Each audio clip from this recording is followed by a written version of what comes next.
Hello, subscribe to this channel if you have not subscribed yet. Let's get into today's story. This is a case that was so dramatic and almost unbelievable, something like a movie script, only that this was actually real. It happened in Kenya, somewhere in Nakuru town, and spilled into a countrywide chase for the culprit. So guys, stick around, let's get this done. At 8:30 a.m. on Monday, July 5th, 2021, a police officer, Sergeant Joseph Ologe, who lived at Kasarani police houses in Nakuru, was reporting for work.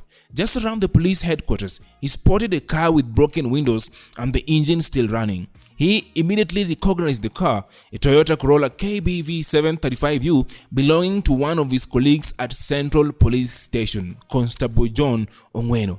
When the officer peeped through the broken window, he saw Police Constable Ongweno lying in the driver's seat with blood oozing from his nose. He quickly called for help, and the officers who responded discovered that Mr. Ongweno had been shot and was dead. Collected from a scene where a 9mm caliber cartridge, a stone, and a metal rod which were believed to have been used to smash the car windows. Upon further investigation, the officers noted that Constable Ongweno's Keska pistol was not on him, although he still had the holster on. So it was suspected that whoever had killed him had made away with his gun.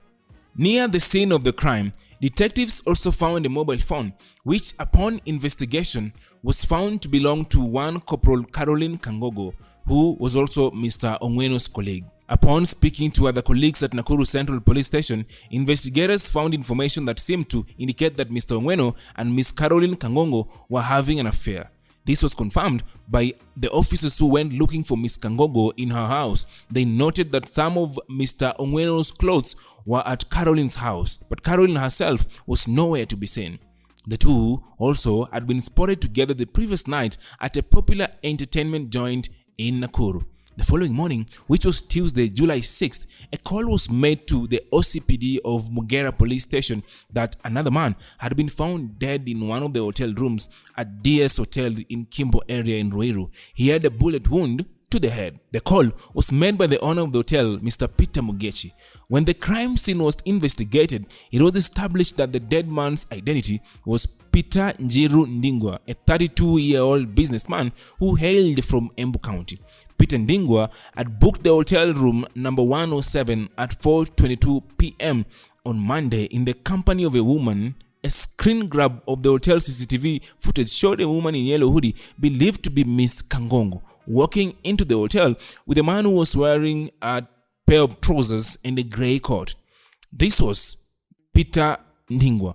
Another screen grab of the footage obtained from the cameras showed the same woman, Miss Kangogo, leaving the hotel at midnight. In Peter's pocket, the police found a receipt of around 320 shillings, Kenya shillings, payment made to Jogo Kimakia Lodge in Thika. The bill was paid using a card belonging to Miss Kangogo. The receipt indicated that the payment was made around 3:29 p.m. on the previous day, Monday, July 5th, just hours after the body of Constable Ongweno was discovered in his car in Nakuru, and a few minutes before Caroline walked into Demax Hotel with Peter Ndingwa.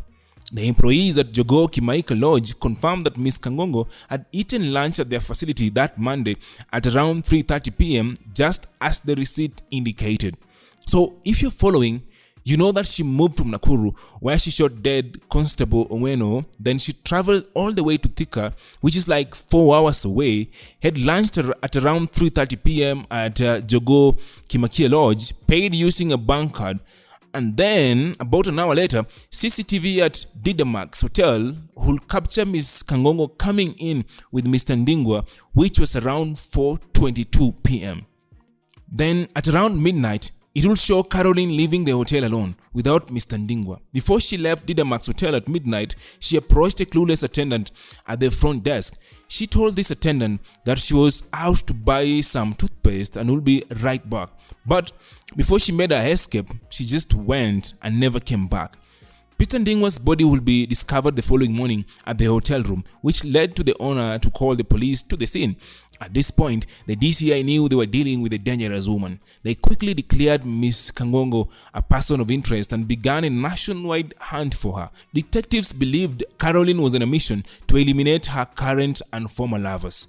They issued a statement declaring Corporal Caroline Kangongo armed and dangerous, cautioning people, specifically men, to be wary of her as she was in a killing spree. One detective actually said, "This is a person who has interacted with every aspect of hunting criminal and she knows how we're doing it. And that gives her an opportunity to be a step ahead." She was described as a highly skilled sharpshooter.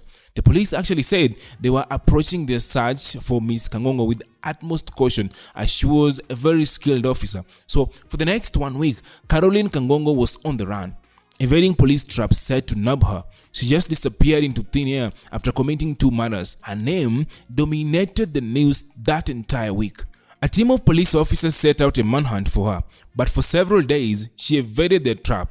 Initial trials on her led the police to Itan, where she was believed to be targeting to kill another man, a doctor she was believed to be in a relationship with as well. Some people were claiming that these were rogue officers setting her up. Meanwhile, Senior Counsel Kaminwa, attaching some conditions, said that Ms. Kangongo had to surrender the weapon she was said to have to the police, or to actually surrender to law firms, adding that he would ensure her safety. In the news, Kangongo's father, one Mr. Barnaba Korir, was seen urging his daughter to surrender.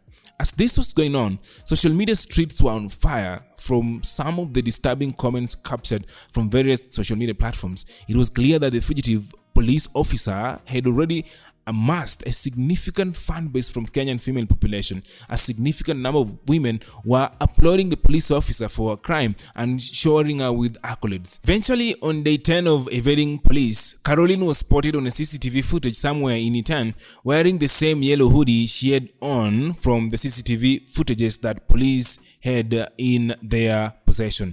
Later on, fugitive police officer Caroline Kangongo was found dead. She was found dead at her parents' home in Anin village, Elgeyo Marakwet County at 8 a.m. in the morning. Her lifeless body was discovered lying in a bathroom at her parents' home and moved to Itan County Referral Hospital mortuary. According to Rift Valley Regional Police Commissioner George Natembeya, at that time, Kangongo died of self-inflicted gunshot wounds to the head. However, a post-mortem actually showed different details that we don't have at the moment. Kangongo was the main suspect for the murder of 2 men, John Oweno, a police officer, and Peter Ningwa, a businessman in Juja. And actually, detectives say that the Nakuru-based cop shot dead her colleague, Constable Oweno, on Monday, July 5th and fled to Juja, where she allegedly killed Ningwa, 32, in an hotel room.